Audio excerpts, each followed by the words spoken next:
Lux, I've seen a lot of people, a lot of fans, a lot of accounts just willing to just give up on Gavin Lux, trade Gavin Lux, include Gavin Lux for Devin Williams, Bo Bichette. Now, that could be a part of the plan. There's no doubt about that.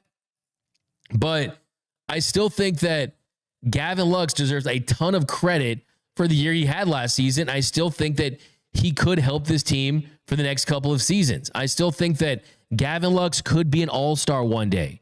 That truly still is his ceiling as a player. So we're going to do a little player grade on Gavin Lux for his 2024 season, do a little rewind on Luxy here. Now, he missed all the 2023 season due to that torn ACL. He had a bad injury during spring training and spends the entire offseason getting ready to play shortstop. So entering the 2024 season, the Dodgers gave him the opportunity to be their everyday shortstop. And fortunately, his throws from the left side, they were bouncing. He wasn't making the throws. And unfortunately for him, they moved him off that position and they plugged Mookie Betts in as the everyday shortstop. They moved him to second base. Defensively, he was everything you could have hoped for defensively. I mean, really, he was an additive player. He was an asset with the glove at second base. And he actually hit really well during spring training. A lot of people don't remember this, but he was hitting 300 in spring training and the bat looked good. Unfortunately, he got off to a really slow start to start the year. He hit 182, had a 241 on base, a 208 slug in April. And then he didn't hit his first home run until he hit on the 7th of May against the Marlins of George Soriano. It was his first home run since August 15, 2022. Bottom of the third, 2 outs. It was a 2-run shot. Now, his batting average in May got better. A 247 batting average, a 678 OPS. Not great, had 2 doubles and a home run. Then in June, 237 batting average, had a 691 OPS, hit 3 doubles and a home run. So still was below average OPS-wise, but the first half was about him getting confidence in his leg, him getting confidence just being out there, him getting his timing back, him getting the mechanics down with his swing because the power was not there early. The extra base hits weren't there early, wasn't getting enough hits, wasn't getting on base enough. But a lot of that had to do with him trying to get his feet underneath him, get his legs underneath him. And when he was on Mookie's podcast, he talked about adjusting to life after that injury and how long it took him to get back to speed, not just physically, but mentally early in the season. Man. Because after a year off, that's a long time. Yeah, I would say probably like June, I started to feel pretty normal. But like up until that, it was like even running the bases, I was kind of like, it's hard to explain. Was it a fear of you may re-hurt it? Yeah, like everything's fine. You feel fine. It's like more like mental hurdles trying to get over it. But yeah, I would say probably like June, July, it started to feel like, a long time. Like trusting it. Yeah. Because it was fine. Like it wouldn't get sore, it didn't hurt, but like just trusting. You just know because you were fine and then you tore it, so it's kind of hard. Exactly. Yeah, and running the bases. So it's like kind of every like change of direction, everything. Like it's just learning to trust it again. But it took like probably like 15, 16 months for it to be like, okay, like you're good, like it's fine. And I'm sure like, have you had TJ or anyone? Yeah, like it's anyone that's had surgery can kind of like relate to that. Like same stuff with your ankle, your wrist, all that. Yeah, it takes a long time mentally to get confidence back after you've had a major injury, after you've had major surgery. I mean, Gavin Lux had a major injury, and also on top of that, he changed his approach at the plate. The biggest difference between Gavin Lux in the first half and the second half was the confidence got better and he felt more comfortable out there. He had more confidence in his knee. And then also he met with his Uncle Augie during the All-Star break, who's a longtime baseball coach. And they reviewed all of his best swings, all of his best moments during his minor league days and how aggressive he was early in counts. And he took off after the All-Star break. I mean, Uncle Augie deserves a ring. I truly believe that. Uncle Augie gave him a World Series ring. First game of the second half against the Red Sox, didn't get a hit, but second game, 2 extra base hits, had a home run and a double. It was the first time he had 2 extra base hits in a game since 2021. Then he followed that up with a 3-hit game that included a home run and a double. So the slug was there. He was getting on base. That first series against the Red Sox, something felt different about Gavin Lux, and that proved to be true. Then when Freddie Freeman went back home to take care of his son who was in the hospital, who was ill, the Dodgers, they put Gavin Lux into the 3-hole, and he went 4 for 8 with a home run in that series against the Houston Astros, where he was batting in the 3-hole and Freddie Freeman was out. So he really went from one of the least productive bats in all of Major League Baseball to one of the best hitters in the sport in the second half. I asked Dave Roberts about Gavin Lux, and I remember asking Dave, you've been on a lot of teams. You've managed a lot of players. Is this the biggest turnaround that you've ever seen from one player in the start of a season towards the second half of the season? And he said yes. He said Gavin Lux's in-season turnaround was the biggest turnaround he's seen from a player in his time managing this club. And the numbers prove it. Second half of the season, he hit 304. That was 12th in all of Major League Baseball. His 304 batting average in the second half was better than Shohei Ohtani, Marcell Ozuna, Seiya Suzuki, Justin Turner, Jose Ramirez, Xander Bogaerts, and Brent Rooker. It was just 2 points below Francisco Lindor, who finished second in the MVP voting. He had a 152 weighted runs created plus. So offensively, he was 52% above league average. 100 is league average. He was at 152, 52% above league average after the All-Star break. That was 13th in the sport. After the All-Star break, Gavin Lux posted a higher weighted runs created plus than, wait for it, Teoscar Hernandez, Jorge Soler, Matt Olson, Matt Chapman, Marcell Ozuna, Kyle Schwarber, Manny Machado. He posted a negative F4 in the first half and a 2 F4 in the second half. And he finished with a 1.5 F4 overall for the season.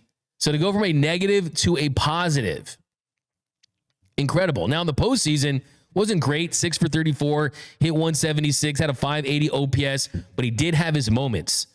Game 1, Dodgers down 3-0 to the Padres. Lux gets a 1-out single. That gave the Dodgers runners on first and second with no outs. A few batters later, Shohei Ohtani hits a 3-run shot with 2 outs to tie it. That was one of the most important home runs for the Dodgers. They could have gotten swept. I still believe that. I'll take it to my grave. If Shohei Ohtani doesn't hit that 3-run home run, I think the Dodgers get swept against the Padres. I truly do believe that. And Gavin Lux was one of the reasons why. Also, he had a 2-run home run off Wandy Peralta in Game 4 of the NLDS. And then he did suffer that hip flexor injury in Game 1 of the NLCS against the Mets. Didn't play in Games 2, 4, and 6 when the Dodgers were facing left-handed pitchers. But in Game 5, with the bases loaded of the World Series, it was Gavin Lux who, 3-2 count, hit a sac fly of Luke Weaver to tie things up at 6-6. Great at-bat by Lux there. You're going up against Luke Weaver, one of the best relievers in the postseason, in a situation where you have to come through, and he kept the ball off the ground. Get a sac fly there, and then Mookie Betts gives the Dodgers the lead with a sac fly a couple batters later. You look at his numbers as a whole, in totality for the 2024 season, he slashed 251, 320, 383, was exactly league average, had a 100 weighted runs created plus. But the fact that he was as bad as he was, literally, he was bottom 5 in the sport. Bottom 5 in the sport in the first half. Just to get to league average required a long stretch of well above average play in the box, and he gave you that. He went on a heater in the second half, ends up hitting 10 home runs, had 50 RBIs, 24 doubles, and 59 runs scored. So I think it was a really good year for Gavin Lux. Now, my game of the year for Lux definitely was against the Red Sox. I mean, that Red Sox, he had 3 hits, a home run, and a double, and it marked the turning point of his season. I think also, I mean, actually, you know what? I'll take that back. The moment for him was the sack fly. I mean, it's crazy to think a sack fly is the moment of your career. That sack fly, I think, was the moment of Gavin Lux's career, because that game is going to be watched by Dodgers fans forever. That fifth inning is going to be a part of baseball history forever. Gavin Lux, that bat he had against Luke Weaver, a great at bat, tied the game, and he certainly helped the Dodgers win a world championship in 2024. Now, if you look at his contract status, he's in his second year of arbitration. He's projected to get a $2.7 million contract for 2025. I mean, I think it could go above that, a little above $3 million, but it still has 2 more years of team control. The big question about Gavin Lux, though, do you trade him? Do you trade Gavin Lux? Because they've already told us that Mookie Betts is going back into the infield. What they haven't told us is if Mookie's going to go back to playing shortstop. Now, I don't want to see Mookie Betts back at shortstop, because I still believe that what Mookie does at this stage of his career that helps the Dodgers win baseball games the most is get on base, hit for power, hit for average. I mean, he had 39 home runs a couple seasons ago. I want to see Mookie raking at the plate and also playing a defensive position that's not taking a toll on him physically. Look, he already has his 6 Gold Gloves in right field. I think he could be a Gold Glove winning second baseman. Having said that, I mean, talking to Dino Ebel, Dodgers third base coach, one thing Dino Ebel told me throughout the season was, with Mookie, it's not the range. He can get to balls. It's setting his feet and making the throw. So it's not the arm strength either, though. It's not an arm strength too. We know Mookie has a cannon. We know Mookie's got a hose at in right and at short. If they can figure out things mechanically, can he make the throws? That is what prevented him from being an average shortstop. He was a below average shortstop by every metric you look at. But overall, when you factor in him raking, I mean, clearly he was above average as a whole. But I do think that, like Miguel Rojas told us on this show, when you play shortstop every day, the physical demands are so high that it's unrealistic to think that it doesn't bleed into your offense at some point. But Mookie's an all-time great. He's a superstar. And then Gavin Lux, a couple seasons ago, when Corey Seager was out, when he got hit by Ross Detweiler, who remembers who hit him, and Seager was out, it was Gavin Lux that played shortstop. And he was making the throws then. They weren't great. But if you look at arm strength wise, if you look at StatCast and Baseball Savant, Gavin Lux's arm strength is graded right around where Dansby Swanson is. It's a mental component.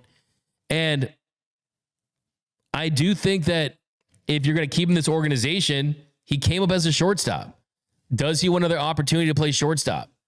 That's a question that I certainly want to ask Andrew Friedman and Dave Roberts, hopefully when we talk to them pretty soon. Because Willie Adames is a great option. There's going to be teams out there that are willing to sign him and move him to third base, like the Houston Astros have reportedly had talks to them or are high on Willie Adames. Now, I love me some Willie Adames, you know that.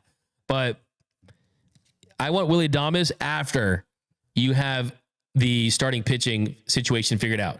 After you've decided, did we sign Blake Snell, Corbin Burns, Max Fried, trade for Garrett Crochet? Yusei Kikuchi has already signed. So the dominoes are starting to fall with the starting pitching market. And Bob Nightingale said this morning that he anticipates that teams are going to be a little more aggressive this season. So I don't think you're going to see a slow market like we saw. But the Angels, they signed Yusei Kikuchi to a 3-year, $63 million deal.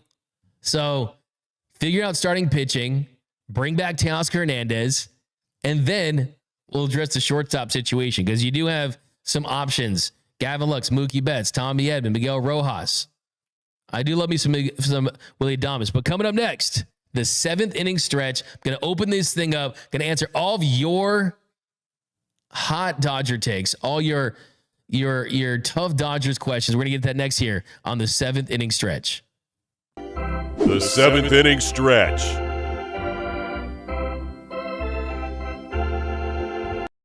Mr. Classic, I agree, D-Mac. 2024 was indeed Lux's best season. BT Fouts, Lux played pretty well for a guy that couldn't walk a year before. Yeah, I mean, you put it like that. I don't think people realize just how catastrophic that knee injury was, because ACL, MCL, his hamstring in that injury. And Gavin Lux is a player that is totally different when he has confidence. And Gavin Lux with confidence is an everyday player, is a potential all-star player. And I want to see Gavin Lux from a start of a season to the end of a season where he's fully healthy in a role that serves him well. So I'm not ready to just give up Gavin Lux. I mean, Gavin Lux for Devin Williams, Gavin Lux in the Garrett Crochet deal. I mean, I think for the Dodgers, you can give up prospects and you can find other ways to get those deals done. Because look, let's not forget, the Dodgers have invested a lot in Gavin Lux. They're the ones that rehabbed him. They're the ones that drafted him. They're the ones that turned him into the number one prospect in baseball at one point. And they would keep him not as a favor to him. They would keep him because they want to reap the benefits of being a part of this whole process. Because you let another team get their hands on Gavin Lux, and you never know. You could regret making that trade, especially for a volatile position. I do think that the Dodgers could be in the market for getting an elite closer.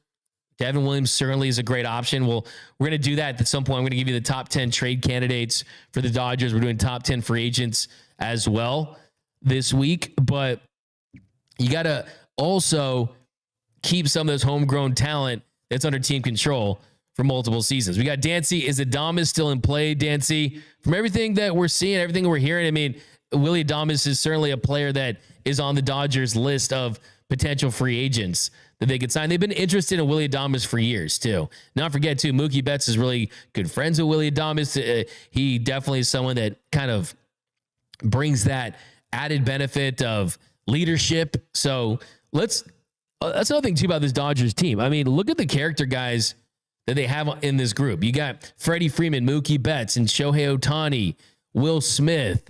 You got a lot of tough-nosed Tommy Edman, a lot of tough-nosed, hard-nosed Dodgers players. They're not going to just bring anyone into this group. Martin Troop, does Jason Hayward and Miguel Vargas get World Series rings? Did they have enough tenure in the season to get? Absolutely. You better best believe it that Jason Hayward and Miguel Vargas will be getting their World Series rings. We got Mike Lopez. You know what? How about we'll do a list of everyone who gets a ring tomorrow if you guys want. That could be fun. Mike Lopez, would you trade Lux plus prospects for 1 year of Devin Williams? Mike Lopez, it's a really good question. I think it depends. So the answer to that is yes, if you have your shortstop situation figured out and Mookie Betts is your second baseman, because where else does Gavin Lux play? They're not going to throw him back in the outfield. They tried that a couple years ago. It's not going to be your third baseman. So if Mookie's made it clear, if the organization is clear that Mookie's only option is second base, then I would say yes. If they want to give Mookie another opportunity to play shortstop and you need a second baseman, well, Gavin Lux is certainly a player that has proven during his high peaks last season that he's worth keeping around. But Devin Williams is a lights out closer. But look at this Dodgers team. They found a way to get it done on the pitching side with 3 starters and a bullpen that didn't even have Evan Phillips in the World Series. So this whole idea that you need this lockdown superstar closer to win a World Series, it's just not true. I mean, I would like to have Devin Williams, but only if you have your keystone combination figured out, and we need to know exactly what their plan is for Mookie Betts. But the Brewers and the Dodgers, they've gotten deals done.